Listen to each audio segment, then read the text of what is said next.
And while we're in the full swing of the 2022 Olympic Winter Games, where we have a few Idaho natives competing, in just a few weeks, we will see more Idahoans headed to Beijing for the 2022 Paralympic Winter Games. Our Tristan Lewis caught up with a few Treasure Valley athletes at one of their last races before the Games.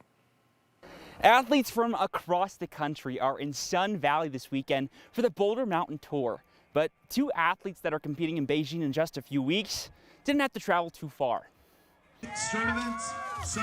The annual Boulder Mountain Tour in the Wood River Valley draws people from all over the globe to do some Nordic marathon skiing. And we just finished 15 kilometers of really great skiing. It was good. It felt really fast. I mean, I was going as fast as I possibly could. While some athletes may have trained all year for this weekend's races, for several competing, this is the last stop before their race of a lifetime. The 2022 Paralympic Winter Games. I am so proud to be able to represent my community in Boise. Eagle native Dani Aravich is headed to her first Winter Games for Nordic skiing, a sport she picked up less than 3 years ago. But she is no stranger to the Games. She previously competed in the 2020 Summer Paralympics in Tokyo for track and field. It's really exciting. It's kind of crazy. I get to go to the same continent as I just was in 6 months.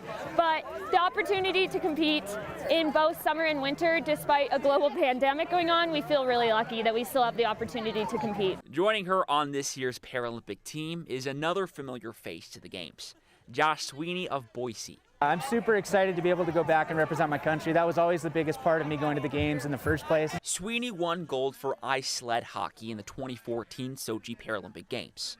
Now he's taking a break from the ice and taking part in Nordic skiing, something he's been training for about a year.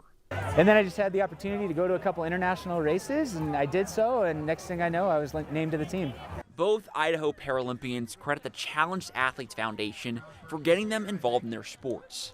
It was something I had always thought about doing, but never really had access or a way to do it, and they gave me the opportunity, and I just stuck with it, and here I am. CAF helps athletes with physical disabilities to get equipment to compete, fund their training and travel through grants, and a lot more to make their Paralympic dreams become a reality.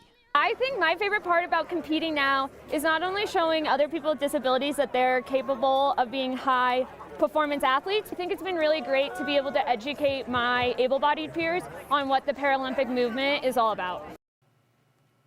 The Paralympic Games start on March 4th, and for those curious about how today's results went, Dani Aravich was the overall finisher for the half boulder, and Sweeney placed 5th today.